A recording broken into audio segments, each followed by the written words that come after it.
بسم اللہ الرحمن الرحیم۔ پرسنل میں مسئلہ پوچھا گیا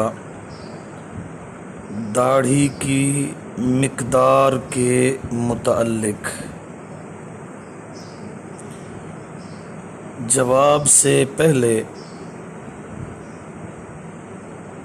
میں داڑھی کی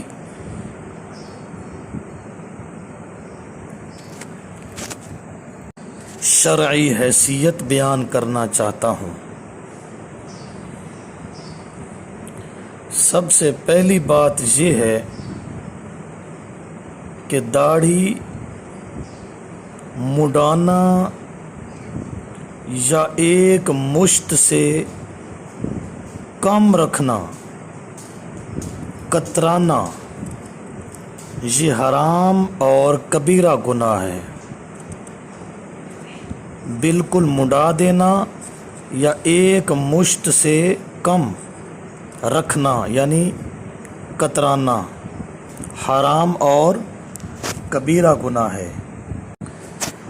عن عائشہ رضی اللہ عنہا قالت قال رسول اللہ صلی اللہ علیہ وسلم 10 من الفطرۃ قص الشارب واعفاء اللحیہ۔ مسلم شریف جلد 1 صفحہ 129۔ خاتون جنت سیدہ عائشہ صدیقہ عتیقہ رضی اللہ تعالی عنہ فرماتی ہیں رسول اللہ صلی اللہ علیہ وسلم نے فرمایا 10 چیزیں فطرت میں داخل ہیں، ان میں سے ایک مونچھوں کا کٹوانا اور داڑھی کا بڑھانا بھی ہے۔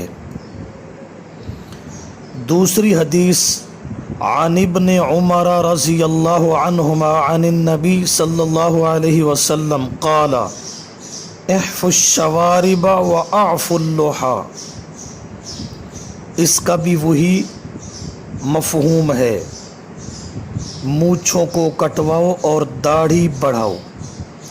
تیسری حدیث بھی حضرت عبداللہ ابن عمر رضی اللہ عنہما سے ہے، قال فرماتے ہیں قال رسول اللہ صلی اللہ علیہ وسلم خالف المشرکین اوفر اللحى واحف الشوارب۔ بخاری مسلم مشکات۔ آپ نے فرمایا مشرکین کی مخالفت کرو کہ داڑیاں بڑھاؤ اور مونچھیں کٹاؤ۔ چوتھی حدیث عن ابی ہریرہ رضی اللہ عنہ قال قال رسول اللہ صلی اللہ علیہ وسلم جز الشوارب وارخ اللحى خالف المجوس۔ مسلم شریف حضرت ابو ہریرہ رضی اللہ عنہ فرماتے ہیں رسول اللہ صلی اللہ علیہ وسلم نے فرمایا مونچھیں کٹواؤ اور داڑیاں بڑھاؤ اور مجوسیوں کی مخالفت کرو۔ پانچویں حدیث زید بن ارقم رضی اللہ تعالی عنہ سے ہے ان رسول اللہ صلی اللہ علیہ وسلم قال من لم یأخذ من شاربہ فلیس منا۔ مسند احمد، ترمذی، نسائی اور مشکات کہ مونچھیں جو نہیں کٹواتا وہ ہم میں سے نہیں۔ اور یہ بھی یاد رکھنا کہ مونچھ اس کو کہتے ہیں جو حصہ منہ کی طرف جانے والا ہو، اس کا کٹوانا ضروری ہے۔ باقی سائیڈیں بلند رکھنا وہ جائز ہے۔ مونچھیں کٹوانے کا حکم ہے منہ میں جو جا رہی ہے۔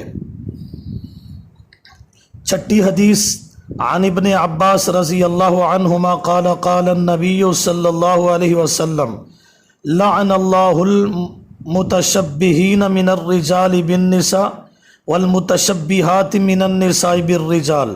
بخاری مشکات کہ اللہ کی لعنت ہوتی ہے ان مردوں پر جو عورتوں کی مشابہت کرتے ہیں، اور اللہ کی لعنت ہوتی ہے ان عورتوں پر جو مردوں کی مشابہت کرتی ہیں۔ 6 احادیث آپ نے سماعت فرمائی ہیں۔ ان 6 کے اندر 2 باتیں قابل غور آئی۔ پہلی کہ داڑھی کو رکھنے اور بڑھانے کا حکم دیا گیا اور مونچھوں کو کٹوانے کا حکم دیا گیا،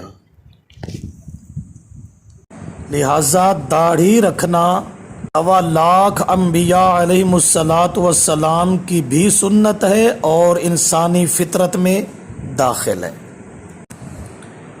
تو اس پہلے حصہ میں داڑھی رکھنے کی شرعی حیثیت آ گئی کہ یہ سنت قریب واجب کے ہے، اور حکم بھی دیا گیا داڑھی رکھنے کا اور بڑھانے کا۔ اب اگلے حصہ میں اس بات پر غور کرنا ہے کہ رسول اللہ صلی اللہ علیہ وسلم نے جو داڑھی بڑھانے کا حکم دیا ہے اس کی مقدار کتنی ہے، کہ کتنی بڑھا سکتے ہو اور کتنی کٹوا سکتے ہو، یا بالکل کٹوا بھی نہیں سکتے۔ اب اگلے حصہ میں اسی مقدار کے بارے میں گزارشات ہیں۔